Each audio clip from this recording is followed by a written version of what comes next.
Okay. I think we can start.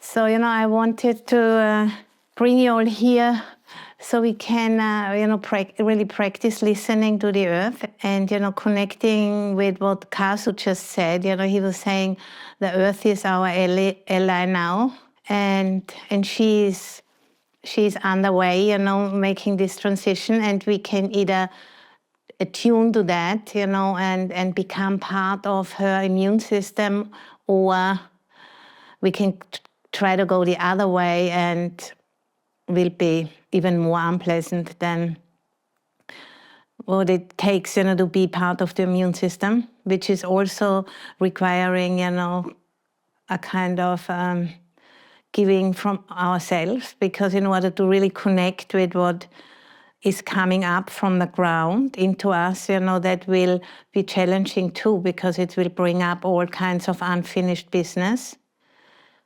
But it's leading in the right direction, and in the Buddhist teaching, they say there's like two kinds of suffering.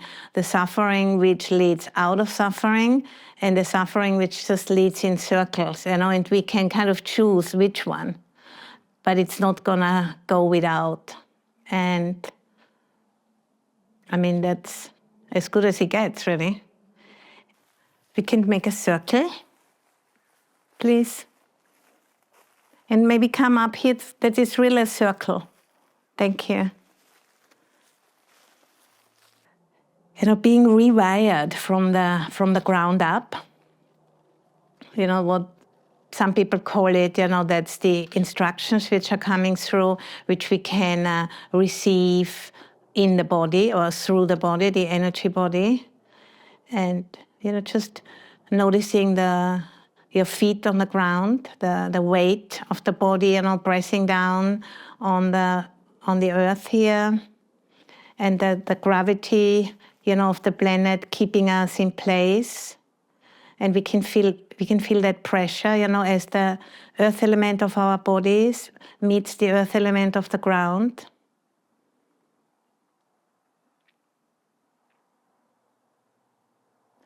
And then, imagining that we are inside of the earth, because, the body of the earth doesn't end at the ground.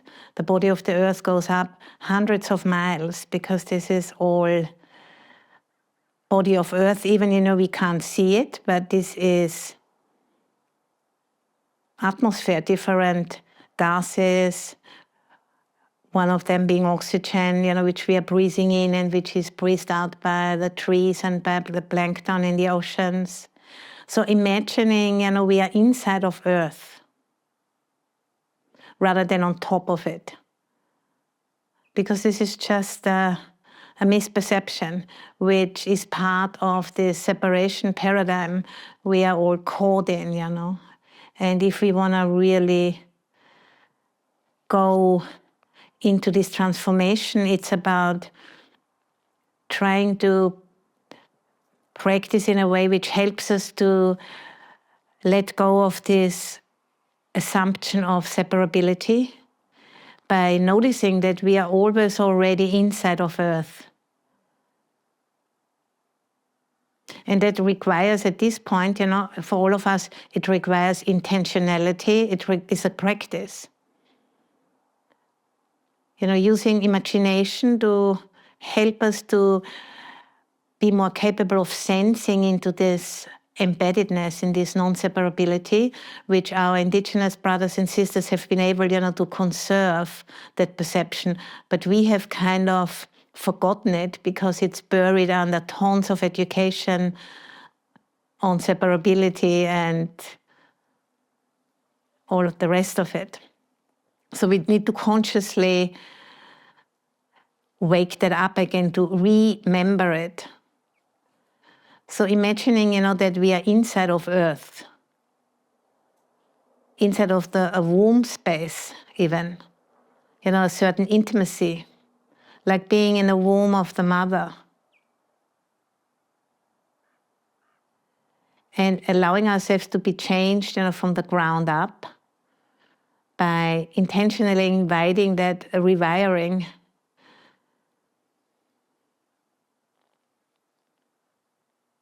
And the Buddha's teaching has a lot of skillful means to help us to open ourselves to that rewiring, which is underway and which we can, align with, which we can learn to attune to, which we can learn to evoke, to invite through gratitude, through devotion, reverence.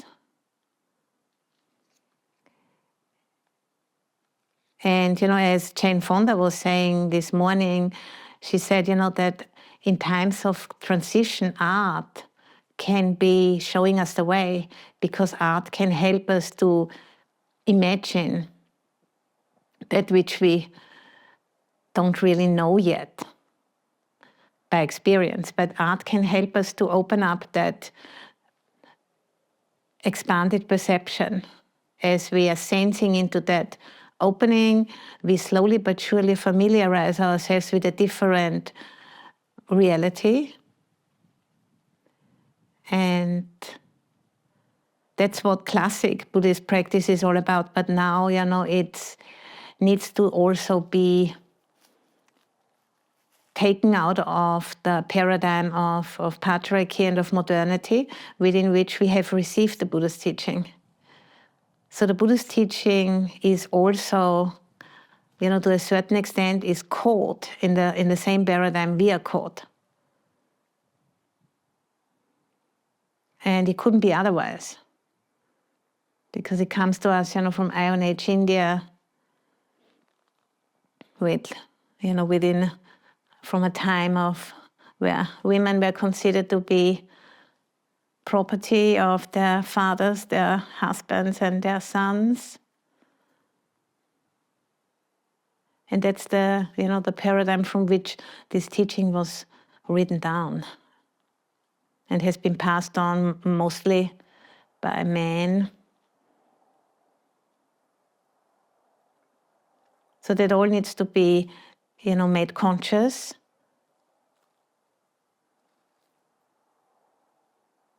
And, inviting the earth to instruct us. And, I am living in a small space in San Rafael, which is just 8 miles down the road from here, which is called the Aloka Earth Room. And the Aloka Earth Room is an art installation, within which I invite people to come and do these kind of practices with me, like an earth sanctuary as a place for doing exactly that kind of practice, inviting the earth to instruct and using art and ritual as a way to support the process of allowing this information to change us. Because it's a practice which needs to be repeated, like any other meditation practice. It is something which only really gains traction through repetition.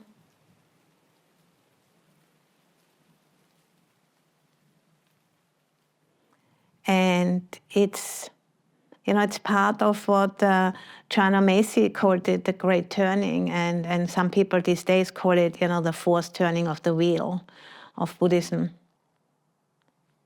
And, where the earth takes center seat and becomes the teacher. And we are just at the very beginning of this. And it's an emergent teaching, and curiosity and courage, are part of invoking it to come forth and really meet us where we are and help us to become part of the immune system rather than trying to wish it away and creating even more harm.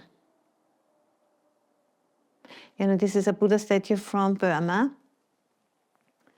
And, I hope that, the Buddhas of the past and the Buddhist ancestors, will support the fourth turning of the wheel. And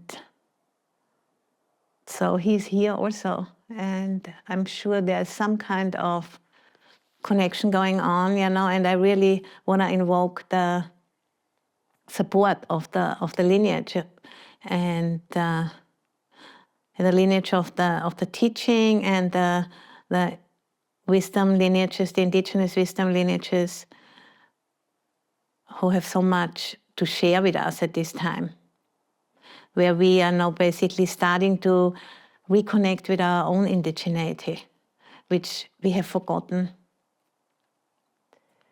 So maybe we can stand with that, for another 5 minutes or so.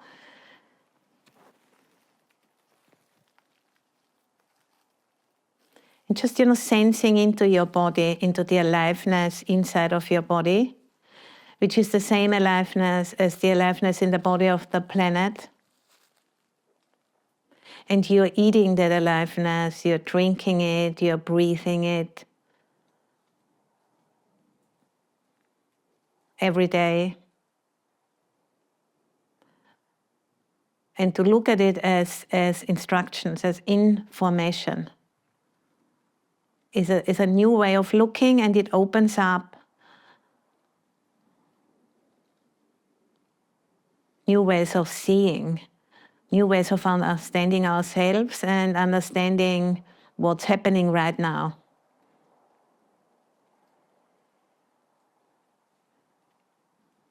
As we are basically taken on a journey by the earth.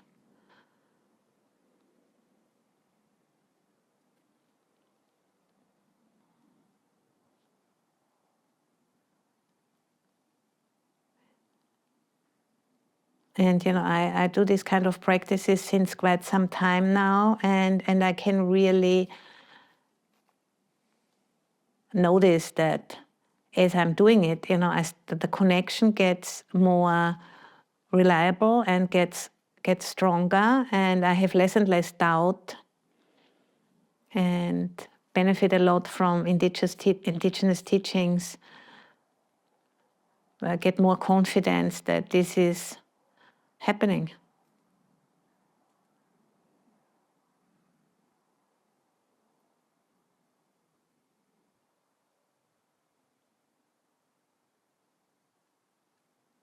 And trusting that the earth knows what to do.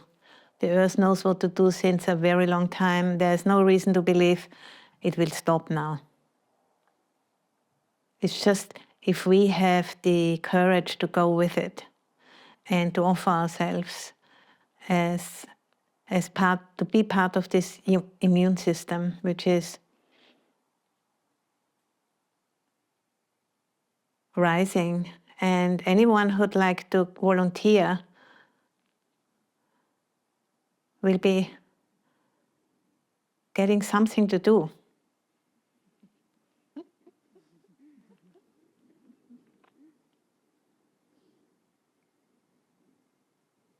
And it's a very mysterious process. So I'm now going to slowly start walking back.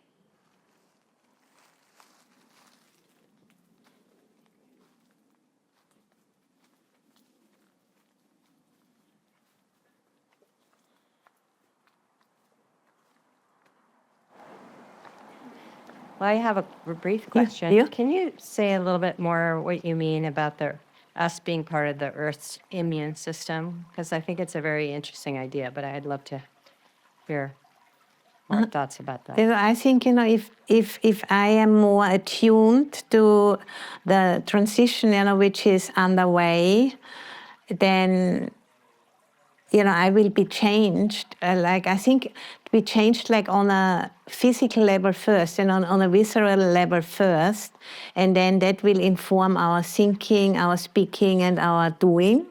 And in that way, I feel like I'm part of the immune system, because then I would speak, act, and think in alignment, with what is underway, rather than being caught in the old paradigm of modernity, which is all about like, how can I get more of what I want or what I think I want, how can I get more comfort? And in that way, create a lot of discomfort actually, and a lot of illness and the rest, you all know that, So I think it's not, I haven't come up with that expression with the immune system, but I've heard it somewhere, and I just thought that this is really a very good way, of because the immune system gets awakened, if there is some, how do one say, like inflammation, and there's a lot of inflammation, and then the immune system gets activated, and I think we all can be that, if you are kind of setting your mind in that way.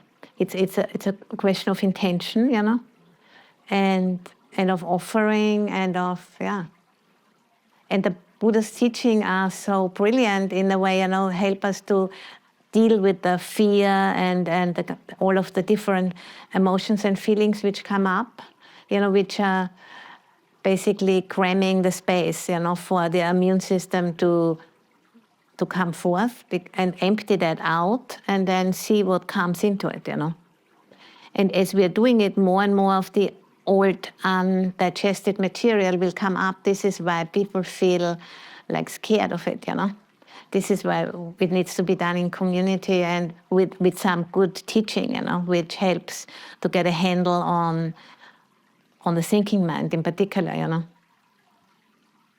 Yeah. It's purifying in a way. It's a purification, yeah. Of, because that's how we can step out of the old paradigm, by going through that. It's like a composting, which is there's always some heat and some bad smells, and it's not the most, elegant process, but it works. And it produces the richness, of the new soil from which then the new paradigm can grow. But without the composting, it's not going to happen, And everybody doesn't want to do the composting piece, Yeah. Yeah. And, that's why people, take the ropes, because they know it's a very hard thing to allow yourself to compost yourself, and you need all the support you can get. And and that's why, Sangha is considered to be the third of the refuges, because it is hard. But if one does it together, it's much easier, because then you no longer think, there's something wrong about you. And there's nothing wrong. It's just like that's how impermanence operates, isn't it? And then participating in the evolution is definitely better than trying to go backwards, Yeah. It's not working. Yeah. So thank you, for... Yeah. Thank you for coming, and please all volunteer for that. Thank you.